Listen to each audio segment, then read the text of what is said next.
Актеры Национального театра «Кукол Сказка» готовят спектакль «Орчел. Путь воина».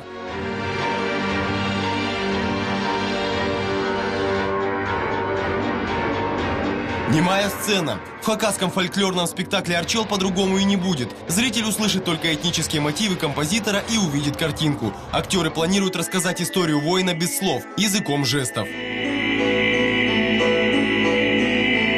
По задумке, пластика актеров должна перенести зрителя в хакасские степи. Именно там три брата разыскивают пропавшую отару овец. Для этого каждый из них оживил своего героя – куклу. Я брат. Я вот один из трех братьев. Честно говоря, даже пока не знаю, старший, а младший, но я ощущаю себя старшим братом в этом спектакле.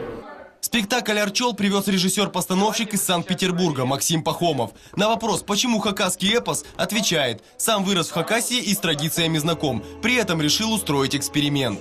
Здесь присутствует микс театра кукол, то есть средства выразительные театра кукол и выразительные средства именно непосредственно самих актеров, то есть пластика артистов.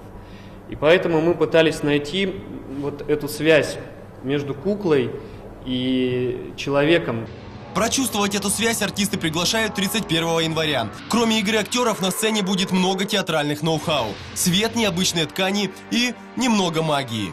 Так как спектакль пройдет без слов, только движения, жесты и танцы, нужны те, кто будет помогать актерам на сцене. Например, создавать эффект волшебства.